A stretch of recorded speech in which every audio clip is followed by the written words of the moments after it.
Kaixo, arratsaldeon eta ongi etorri gaurko hitzaldira. Gaurkoan, izenburuan ikus dezakezun bezala, hobeto eta merkeago bidaiatu adimen artifizialari esker. Pixkat bidaiak eta planifikatzeko momentuan adimen artifiziala erabilita, pixkat nola erabiletegen zentzu horretan. Hori da gaur ikusiko duguna. Betiko moduan, zalantzaren bat edo adin baukazue, komentarien atal hori daukazue zuen zalantzoiek planteatzeko eta aldudan moduan erantzuten saiatuko naiz, bale?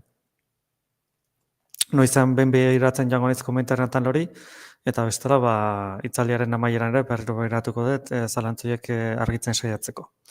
Gaurko hitzaldiarekin hasiko gara orduan. Azken urteotan, adimen artifizialak hainbat sektore irauli ditu eta turismoa da teknologia horren onuradunetako bat. Adimen artifizialak helmugen eta atrakzioen gomendio automatikoak emateaz gain, hegaldien kudeaketan, garraioan eta ostatuan ere laguntzen dugu. Bidaiaren etapa guztiak guztiz sinkronizatuta daudela ziurtatuz. Adimen artifizialaren ziurtasunaz ez zaitezte inoiz fidatu ehuneko ehunean. Zergatik, adimen artifizialak interneten dagoen informazio hori kudeatzen du eta informazio hori guri ematen digu guk ez bilatzeko. Baina interneten dagoen informazio hori ondo edo gaizki dagoen ez daki. Beraz, ematen digun informazio hori ondo edo gaizki egon daiteke. Beraz, gu erabiltzaile bezala gure ardura izango da informazio hori kontrastatzea eta konprobatzea informazio hori zuzena dela. Horregatik esate dizuet, adimen artifizialak itzultzen digun informazio hori, horren ziurtasuna ez dela ehunekoa. Hori, kasu honetan bidaien inguruko gauzekin ikusiko dugu, baina adimen artifizialaren edozein arlotan berdin gertatzen da. Beraz, gauza horiek kontuan izan beti. Ehuneko ziurtasuna ez daukate inoiz. Eta hori argi eduki behar dut. Adimen artifiziala erabiltzeko momentuan, bale? Adimen artifizialaren onurak bidaiak planifikatzeko. Denbora eta baliabideak optimizatzen ditu, sortu egutako ibilbideak, euskarria denbora errealean, ikasi gure lehentasunetatik, denbora eta libroa urrezten dizkigu. Guzti hau paperian oso ondo geratzen da, azkenean denbora urrezten digu, kasu askotan bai, beste kasu batzutan ez. Zergatik, ematen diguten informazio hori, ez dakigulako ehuneko ehunean ziurra den edo ez. Beraz, guk denbora gehiago behar izango dugu informazio hori kontrastatzeko, konprobatzeko egia den edo ez, eta hori ere, alde batetik irabazten dugun denbora hori, beste alde batetik galduko dugu zati batean bada ere. Beraz, hori kontuan izan. Adimen artifizial perfektua ez da existitzen gaur egun behintzat. Eta hori argi eduki behar da. Adimen artifizialak itzuliko digun informazio guztia ez dauka gaizki egon beharrik, baina ondo egon beharrik ez da. Eta gia moduan edo oso ondo, baina inteligentzia artifizialak esaten diguna zuzenean sinesteko zalantzari gabe hori inoiz. Bestela, arazoak ekar ditzazke horrelako pentsamoldea zen ezagun. Gaur egun, aspalditik adimen artifiziala dispositibo askotan daukagu, adibidez, Appleko telefonoa duen daukagu, garai batean Siri egoten zen, eta hori adimen artifizial bat zen. Gaur egun, adimen artifizial sistema gehiago dauzkagu, hobeagoak, baina azkenean kontuan izan behar duguna da, adimen artifizialak zer egiten duen, nola funtzionatzen duen, eta zer. Azkenean, kasu batzuetan oso konkretuak dira lan espezifiko batzuk egiteko, beste kasu batzuetan beste lan batzuk, beraz, bidaietako Vale? Bidaiari zuzendutako adimen artifizial hauek ezingo dizkigute irudiak sortu, bideoak egin, horrelako gauzak, vale? Oda, adimen artifiziala guztiak ez dira berdinak. Eta kasu honetan ikusiko ditugunak, bidaiari zuzendutako adimen artifizial hauek, bidaietan nolabait ikusten diran arlo ezberdinak kontuan izaten dituzte, garraioak, bale? Garraioen artean zer dauzkagu? Alokatzeko kotxeak, alokatzeko bizikletak, hegazkin bileteak,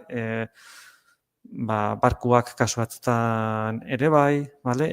Zer gehiago, logiteko tokiak, berdin dio hotelak, albergeak, edo zen motatako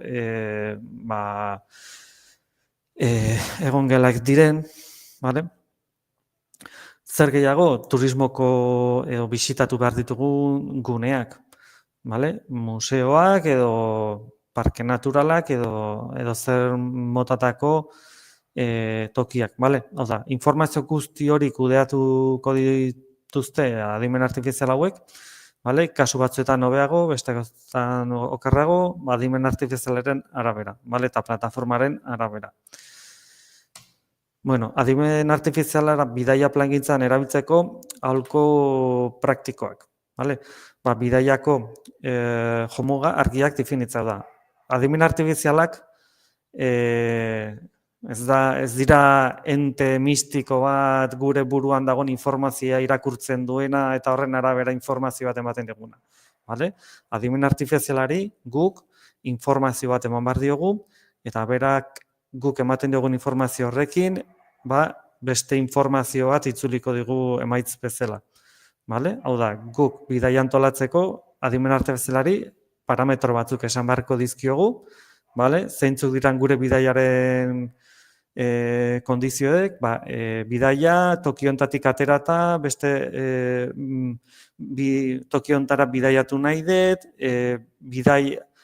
bidaia egiteko modua, trenez egin nahi dut, ez dute hegazkinik hartu nahi, eta bidaiatzeko ze urtetako hilabetean edo egunetan egin nahi dut bidaia, ez badaukat argi egunetan, edo zein urtetako egunetan egin nahi dut bidaia esan beharko diogu, edo bestela, egun konkretu batzutan izan behar baldin bada bidai hori, hori ere adierazi egin beharko diogu. Adibidez, bidaia apirilak 18-tik maiatzak 20 arte, adibidez, berdin dio.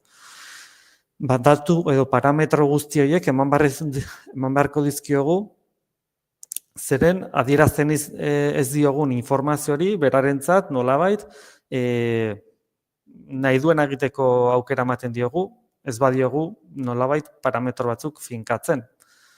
Beraz, zuk ez baietz esaten zein egunetan egin nahi duzu bidaia, berak nahi duenean begiratuko du bidaia hori planifikatzeko informazioa.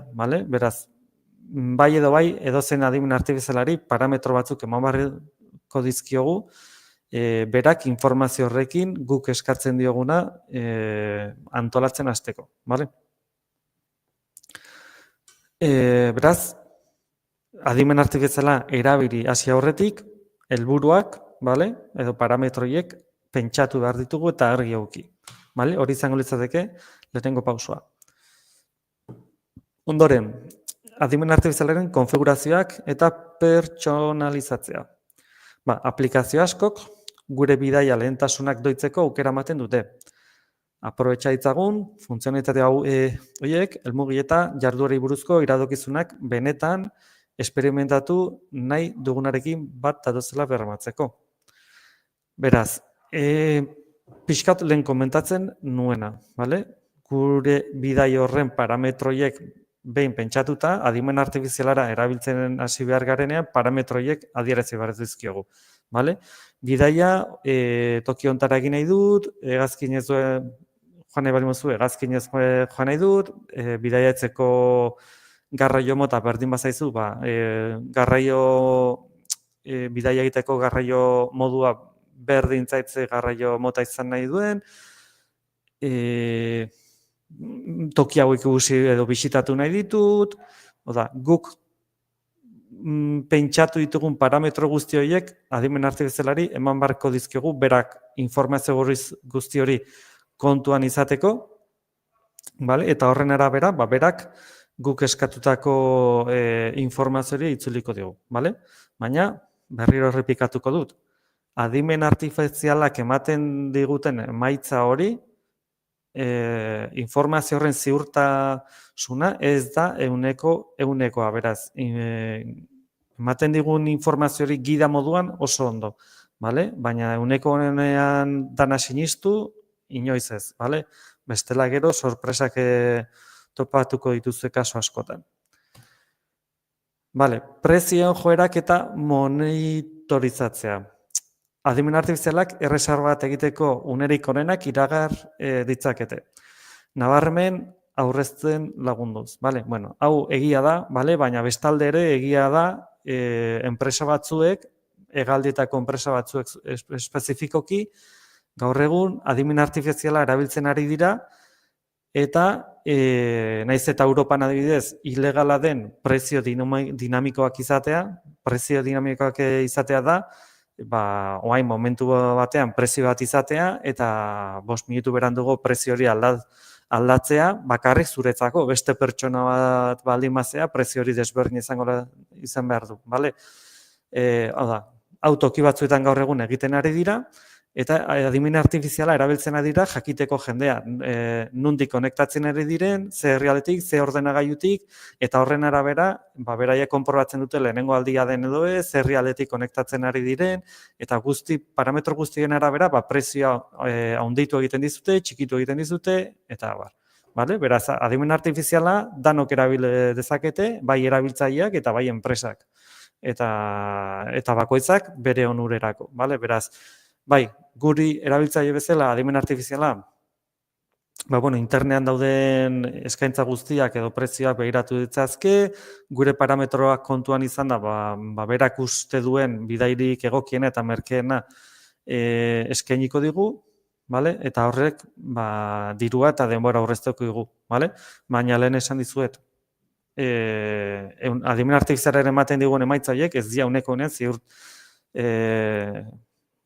ematen digun informazio hori ezin dugu sinistu uneko honean, vale? Beraz, berak ematen digun emaitz hori zuzena izango da guk eman dizkiegun parametroekin, vale? Baina azkenen adimen artifiziala makina bada, eta zuk ez baiozu gauz batzuk kontuan izateko ez baiozu esan, berak ez du kontuan izango, eta emaitzan ez da hori reflejatuko. Baina zuk beste parametroren bat pentsatu baldin baduzu eta adimen artifizialari ez badiozu esan, emaitza ez da zuzena izango parametrori kontuan izan ez duelako. Vale? Eta azkenan, ez dakit noiz probatu izan duzuen, proba bezala, baina adibidez adimen artifizialari esan dizokegu. Planifikatu bidai bat alanbrara eta egun hontan eta hemendik aterako naiz herri hontatik eta beste toki horraino egun honetan, vale. Eta esan duzu, bale, lehenengo hemen trena hartu, o estazio hontaraino taxi hartu ezakizu, estazioan trena hartu, trena hemendik honaino, ara iritsitakoan beste autobusa hartu beharko duzu, linea hontan, zure hotel hontara eramateko, bale. Baina kasu askotan, gero, adibidez, sarreren prezioak ez ditu kontuan izaten, segun ze tokitan dan, ez du kontuan izaten sarrera hartzeko reserva egin behar den edo ez, bale? Horrelako parametro asko bidean galdu egin daitezke, bale? Beraz, alde batetik denbora aurrezten du, dirua ere bai, bale? Baina kontu zibili jasotzen dezuten emaitza edo informazio horrekin, bale? Beste norako batzuk aztertzea, bale? Utz diezaiogun adimen artifizialari ibilbide tradizionaletan ez dauden helmugak iradokitzen. Hain ezagunak ez diren lekuetara bidaiatzea modu bikaina izan daiteke jendeatzarik ez izateko eta benetako esperientzia izateko, bale? Bueno, azkenean hemen bakoitzaren bidaiatzeko modaren araberakoa izango da, bale? Batzuek ez duten nahi masifikazioetako tokietan egon, nahiago dute toki ez ezagunagoak bisitatzea, nahiz eta gauza edo inez espektakularrak ez izan, eta beste batzuk, nahiago dute gauza espektakularre eta ezagunenak bisitatu, nahiz eta jendetza asko egon, bale? Orduan hor bakoitzaren bidaiatzeko moduaren arabekoa izango da. Baina adimen artifiziala erabili dezakegu nolabait, hain masifikatutaz dauden toki horiek iradokitzeko, bale? Edo agian zuk ezagutzen ez duzun gauzeren bat gomendatzeko, bale? Horrek ez du esan nahi masifikatuta zegoen edo jendeak ez bisitatzea, baizik eta, batek ez duela ezagutzen besterik ez, bale? Orduan horretarako adimen artifiziala erabiltza ere, ideia ona izan daiteke. Oraingoz zalantzarik ez diazue planteatu, beraz aurrera jarraituko dut. Adimen artifizialeteko tresnak gure bidaietarako. Alde batetik erabiltzazkigu adimen artifizial generalak. Adibidez, ChatGPT. ChatGPT, ia edo zer gauzatako informazioa eskatu ezakegu, berak informazio hori interneten bilatuko du, eta guk eskatuako informazio hori itzuliko dugu. Emaitz bezala. Orduan, ChatGPT gure oporrak planifikatzeko tresna indartsua eta bidaietarako adimen artifizial bikaina da. Hegalderik, ostaturik eta jarduerarik onenak aurkitzen lagun diezaguke. Gainera, ibilbide zehatzak sor ditzazke taula formatuan, gure lehentasunen arabera. Baina, lehen esan dizuedan bezala, adimen artifizialari, kontuan izan barrituen parametro guztiak edo gauz guztiak esan bar dizkiogu. Ez badizkiogu esaten, berak nahi duen egingo du zati horretan. Oda, zuk bidai batzen antolatu jazu mesedez egun ontatik egun ontara edo zazpieguntako bidai bat egin nahi dut hiri honetara eta antolatu jazu bertan egin dezakedan aktibitateak edo zer gauza. Nolabait nahi duena egiten uzten baldin baditzu, berak nahi duena egingo du. Baina zuk eskera konkretu bat egiten baldin baduzu, hori kontuan izan beharko du. Horregatik esaten dizuet, lehenengo ondo pentsatu bidai horretako ze parametro edo bete behar diren bai edo bai, edo kontuan izan berituen parametroa zeintzuk diren ondo pentsatu, hauek adimen artifizialari eskaran bertan planteatu behar zaizkiore bai, berak gauza horiek kontuan izateko. Zeren adimen artifizialak guri erabiltzaile bezala eman behar digun informazio edo emaitz hori, guk ematen dizkigun parametroen araberakoa izango da. Beraz, kontuan izan.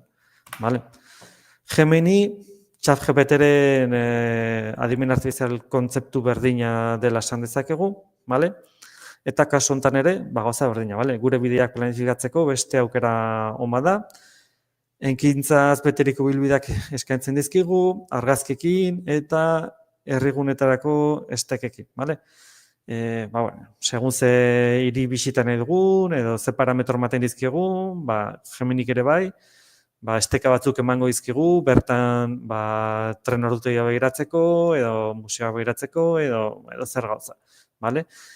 Kasu batzuetan ere bai, toki batzuk zehazki bisitatzeko eskatu baldin badiogu, tokietako argazki batzuk ere erakutsiko dizkigu, ChatGPT-ren antzekoa izango da zentzu horretan, Bi hauek beste zozertarako erabili baldin baituzue, kasu honetan, bidaietarako zehazki eskara bat egite izango litzateke, baina erabilpena berdina. Expedia ezagutzen ez baduzue, bidaietako webgune bada, kasu honetan, ChatGPT-ek bultzatutako laguntzaile virtuala dauka, ibilbideak iradokitzen dizkigu, hegaldiak, hotelak, jarduerak aurkitzen ditu eta erreserbak aldatzen ere laguntzen digu. Adimen artifiziala erabiltzen du, prezioen gorabeherak aurreikusteko, hegaldiak edo egonaldiak erreserbatzeko eta dirua aurrezteko unerik egokiena optimizatuz. bai webun honetan eta beste askotan, hau ez da gauza berria, hegaldiak adibidez erreserbatzeko momentuan, guk egun batzuk esaten dizkiogu, eta beraiek egun horietan ze prezio dauden adierazten digu, bale? Baina kasu honetan espediak ere bai, aurreko egunetan eta hurrengo egunetan hegaldiak ze prezio izango duten ere erakutsiko dizkigu, bale? Modu horretan, guk pentsatzen genuen egun hori agian garestiena da, eta ahal izan ezkero, egun batzuk lehenago, egun batzuk berandugo hartu etzazkegu hegaldi horren bileteak dirua aurrezteko, bale? Eta, kasu horretan, adimen artifiziala webun honetan, zentzu horretan oso ondo funtzionatzen du, aurreikuspen bat da, bale? Prezioak biletetan berdin diozen zerbitzutan, aldatu egin daitezke egunekin, eta gaur hemendik 2 hilabetara daukagun prezio bat, hemendik 2 astetara prezio hori handiagoa edo txikioa izan daiteke. Beraz, gauzei kontuan izan behar dira, eta adimen artifizialak kasu askotan estimazio bat egin dezake, noiz izango diren merkeago eta noiz izango diren garestiago. Baina horrek ez du esan nahi, berak egin duen estimazio hori zuzena izango denik. Berriro esaten zuet. Adimen artifizialak egiten duena da, interneten dagoen informazio hori bilatu, analizatu, eta guk egindako eskaeraren arabera informazio hori itzuliko digute. Besterik ez. Interneten informazioa gaizki baldin badago, edo berak kalkulu bat egin behar, estimazio bat egiten baldin badu interneten topatu den informazioarekin, estimazio bat, estimazioa da. Hori estimazio bat ez dauka ziurtasunik eman beharrik, beraz, kontuan izan horrelako gauzak.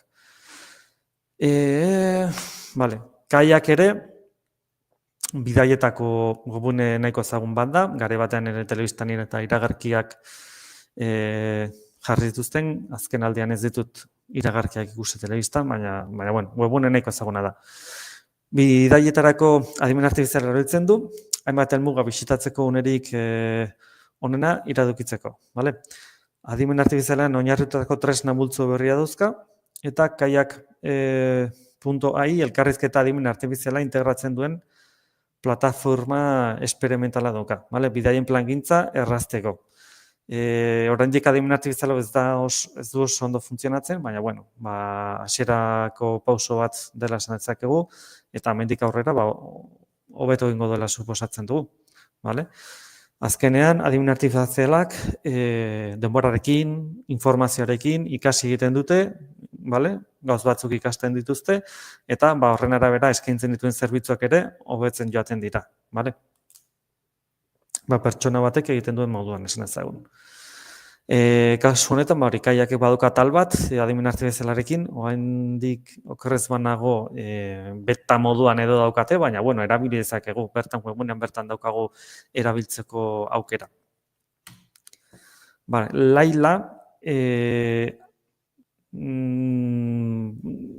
niri desente gustatzen zait hemen adimen artifizialak egiten duen lana, baina, hemen dagoen irakurriko izuet lehenengo. Bidaia jende pertsonal gisa funtzionatzen du bere web plataformaren edo app bukarrenaren bidez. Posible da elkarrizketa bat ekitea eta gure oporren plangintza osoa lortzea. Eta eraberean leku interesgarriei, ondartzei, hegaldiei eta abarri buruzko zalantzak argitzea. ChatGPTen eta Geminin nolabait egiten dizkiogun eskaren antzeko lan bat egiten du, baina nahiko lan ona. Oso bidaiei zuzendutako informazioa dauka, datu base bat izango du hor, eta adimen artifizialak bidaiak eta antolatzeko oso tresna ona iruditzen zait. Egia da, dohainik erabiltzen baldin badugu, eskaera horiek egitako garaian, pauso konkretu batzuk dauzkagu, hau da, guk 4 edo 5 eskara egin diezakegu eta punto. Hortik aurrera, ordaintzeko plan bat hartu beharko genuke. Hau da, adimen artifiziala erabiltzen dugunean, gauz batzuk esaten dizkiogu, elkarrizketa moduan edo idatziz berdin dio, eta orduan adimen artifizialak zalantza baldin bauzka, berak esan duzu, bale, guzti hori ondo dago, baina beste hontarako zer egin nahi duzu, hau edo beste hau, eta berriro entzetzen dugu. Eta orduan parametro berri hori ere kontuan izango du. Bale, horrelako nolabait konbertsazio horretan, lau edo bost konbertsazio izan ditzazkegu bakarrik, punto. Vale? Hortik aurrera, bidai bakoitzarako esan nahi dut. Vale? Hortik aurrera, ordaintzeko plan batera pasa beharko genuke. Vale? Baina bestela, adimen artifiziala honek nahiko ondo funtzionatzen duela esango nukenik. Vale, baina, bueno, gaur, ala ere, hemen gaur batzuk aipatuko ditugu, baina horrek ez du esan hauek bakarrak dianik, vale?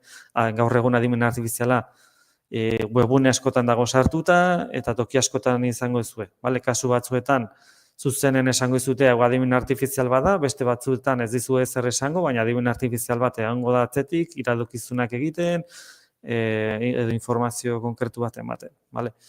Bueno, iplan.ai Android eta iOS gaioterako aplikazioa da, kasu honetan ez dago webuneko aukerarik, beste guztiak bai, bazaukaten aukerari, baina kasu honetan ez. Informazio garrantzitsua biltzen du, bale? Helmuga, bidaien iraupena, lankide mota, aurrekontua eta interes pertsonalak. Eta bigarrenetan, ibilbide pertsonalizatu eta xehetasun sortzen du, bale? Berri sistemak, alaber, ibilbideak aldatzeko, geltokiak gehitzeko edo kentzeko, eta bisiten ordena berrantolatzeko aukera ematen du, bale? Erabiltzailearen estilo eta beharretara egokituz. Beraz, azkenean danak beraien artean nahiko antzekoak dira, bale? Gauza da, ematen duguen emaitza hori, konsuetan hobegoa edo okerrago izan daiteke eskakizun berdinarekin. Vale? Baina ala ere esaten dizuet, berdin dio ze adimen artifiziala erabiltzen dizuen bidaiak edo antolatzeko, ematen dizuen informazio guzti hori, behar bezala kontrastatu eta begiratu esaten dizuena egia dela. Museetako ordutegia esaten bali maizue, konprobatu web gune ofizialetan, museoien ordutegia eta egutegia, vale? Ea irekita dagoen egun horretan, ea ordutegi hori zuzena den edo ez, ea erreserba egin behar den edo ez, vale? Ze kasu askotan adimen artifizial hauek, gauza guzti hauek ez dituzte behar bezala kontuan izaten. Vale? Beraz, argi eduki horrelako gauzak. Bidaiaren antolamendu orokor bat eta egiteko gida moduan, primeran daude horrelako tresnak, vale? Baina hasieran ez dizuet. Ehunean ez sinistu ematen dizuten informazio guzti hau, vale? Bueno, labur bilduz bidaia plangintzan, adimen artifizialak erabiltzea, esperientzia askoz pertsonalizatuagoa eta eraginkorragoa eskaintzen du, vale? Bueno, tresnak behar bezala erabiltzen baldin badira, horrela izango da, vale? Baina, berriro errepikatzen zuet, ematen diguten informazio hori berriro kontrastatu, vale? Adimen artifizialaren tresnak funtsezkoak bihurtzen ari dira edozein bidaiari modernoarentzat, vale? Bueno, funtsezkoak bihurtzen ari dira, baina horrek ez du esan nahi adimen artifizialarik bidaiatu ezin daitekenik, vale? Hori ere argi eduki. Mapa bat telefonoan izan dezakegu adimen artifizialarekin eta adimen artifizialak komentatuko digu bidean ataskoak dauden edo ez, vale? Baina, bueno, errepide mapa bat papelean baldin baukagu ere, erabili izakegu. Gauza da, mapa horrek ez digu abisatuko trafikoaren gora berekin, vale? Baina, bueno, tresna bakoitzak bere abantai eta desabantaiak izango ditu. Eta hori ere kontuan izan behar daukagu bizitzako dozen arlotan. Eta bukatzeko teknologia horiek hartzean, benetan garrantzitsua den horretan zentratu gaitezke, vale? Gure bidaiaz gozatzea eta plangintza tradizionalearen buruko minik gabe, vale? Bueno, planifikazioa hemen egin beharra dago bai edo bai, adimen artifizialaren laguntzarekin gabe edo agentzia bat kontratatuta, vale? Baina azkenean planifikazio minimo bat beharrezkoa da, vale? Zergatik, pasoparte arte behar da, bakunak jarri behar dira, edo horrelako gauzak, bai edo bai planifikatu behar daude. Vale? Eta segun eta zein herrialetan, beste nolabait beharrezko gauz batzuk egongo dira planifikatu beharrekoak. Vale? Eta planifikatzen ez baldin baitugu bidaia ezin dagin, kasu batzutan ezin dagin, beste batzutan egin daiteke, baina ez planifikatzak ekarriko duena da, burua usteak, beste herrialde hortara iristen garenean, edo jakizu zer gertatzen den. Vale? Herrialdearen arabera. Adibidez, ez dakit, oraintxe bertan Ukrainiara bidaiatik nahi baldin badugu, gauza asko behiratu beharko genituzke, eta segurasko adimen artifizialak kontuan izaten ez dituztenak. Zergatik? Gerrate batean daudelako, eta adimen artifizialak horrelako parametroak kontuan izaten ez baldin baditu, ematen dizuen informazio hori erdizka egongo da. Vale? Pixkat adibide estremo bat jarri dut, baina, kasu batzuetan, danok ez dute bidaiatu nahi Londresera, Nueva Yorkera, kasu batzuetan, Kongora edo beste herrialde desberdinetara bidaiatu nahi du jendeak. Vale? Beraz, herrialde bakoitzaren arabera, ezaugarri ezberdinak izango dira bidaian kontuan izateko, vale? Baina batez ere hori, adimen artifiziala antolatzeko oso ondo dago, baina ematen diguten informazio hori kontrastutu beharra dago webgune ofizialetan informazio hori, vale? Zalantzarik ez baukazute, hemen utziko dugu, badekizu astero gai berri bat lantzen dugula, kasu honetan, aste honetan, adimen artifiziala bidaiadak antolatzeko garaian dauzkagun adibide horiek planteatu ditugu, vale? Webgune asko daude bidaian antolaketetan kontuan hartzekoak, vale? Danak ezin ditugu aipatu, ez daukagu horretarako denborarik, eta pixkat ezagunenak edo hauetako batzuk aipatu ditugu. Horiek baino gehiago ere badaude, eta bakoitzaren beharren arabera, kasu batzuentzat bat hobegoa izango da, bestea baino, eta horrek ez duzen besteak txarrak direnik, vale? Bakoitzak bere ezaugarriak dauzka, hori da dagoena, vale? Ez dago besterik. Mila esker gaurkoan hemen gurekin egotagatik, eta hurrengo itzale batean ikustea espero dugu. Agur!